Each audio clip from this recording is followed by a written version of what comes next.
What's up? How y'all doing? It's Liquormonger. This is going to be a comparison slash first impressions video between the Cold Steel Ti Lite 6 and the Cold Steel Holdout 1. Both of these are just really large, kind of overbuilt fixed blades. Fixed blades, see? There you go. Large and overbuilt. I straight go to the fixed blades. Both of them are folders. They showed up in the store about the same time, Shavers and Cutlery in Oakland, California. If you're curious, this is the first one that I picked up. I picked up the Ti Lite, got really excited when I saw it. I saw they had it in there for a good price. I was like, holy crap, I'm going to pick this one up. Just because of the ridiculousness of it. It is just such a large knife. The wave feature on it works, but I'll get into that, my actual opinion on that one there. But you can see the way that it just flies out. This is a very aggressive, very intimidating knife. I love it. The next one, I saw this in there as well the same day. And I went in there the next day and bought this one. I just couldn't resist it. I did a little bit of research on it, just mainly looked up the specs. When I walked into the store, I saw the fact that it had an aluminum kind of ridged backspacer, and that extra just little bit of flash set me off. I was like, holy crap, there's play to it. It's indented all the way around. The fit and finish on this knife is fantastic all the way around. The G10 is great, so I had to go get this one as well. I got this one for a good price. And doesn't quite work as well. I'll get into that. That was all user error.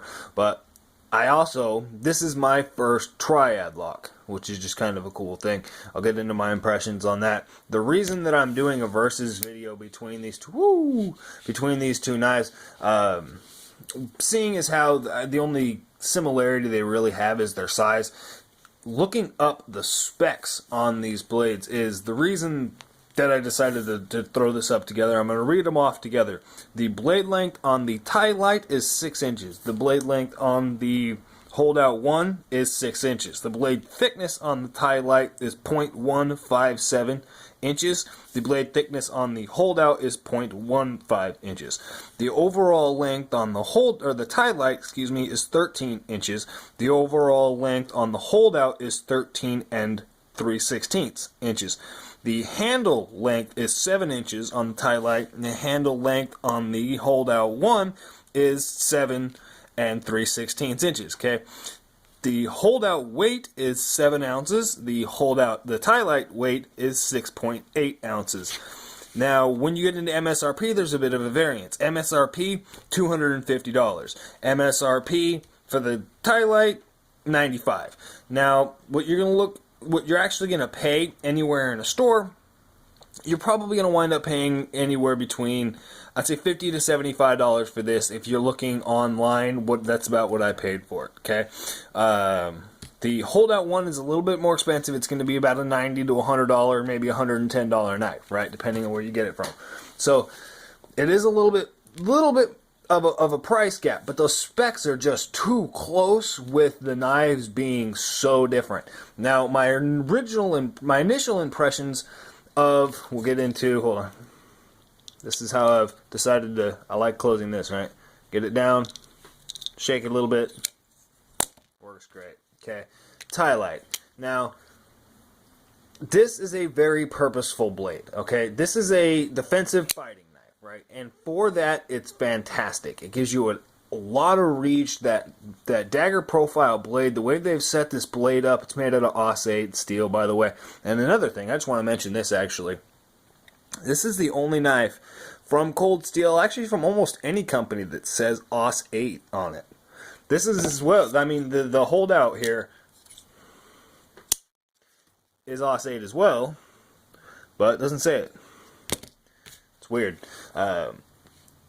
The utility factor behind this knife is kind of almost negligible. You're going to be able to do a lot of any sort of EDC work, cutting into packages, cutting down cardboard. This is going to, excuse me. This is going to work fantastically. I love the way that they've actually done the quillion here. It waves out of your pocket kind of.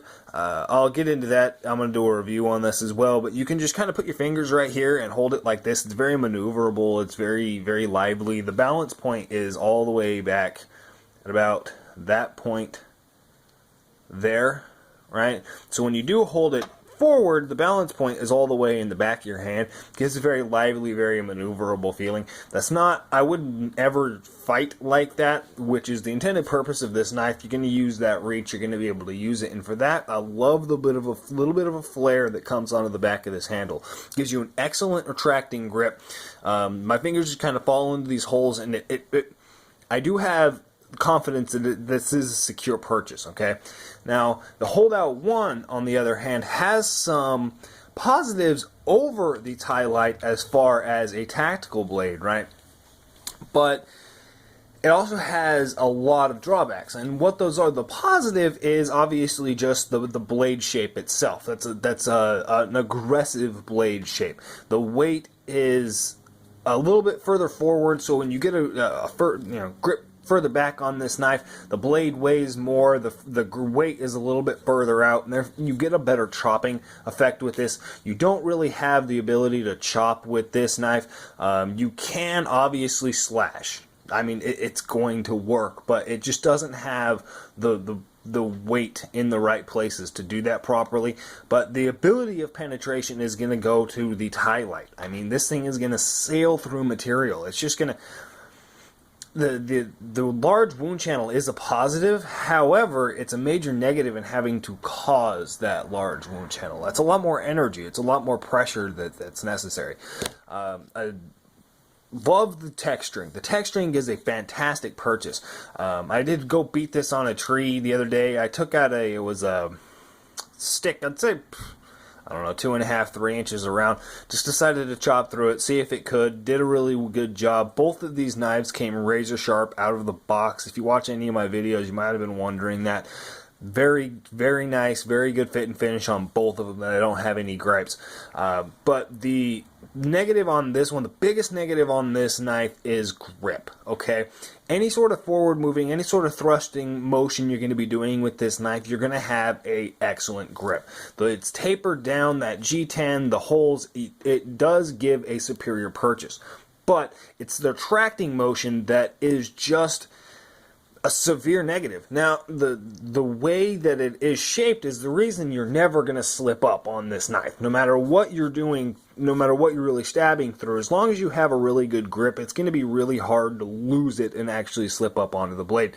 But if you get this into harder material, if you get this into something tough and your blade stuck, I mean, look at this, okay?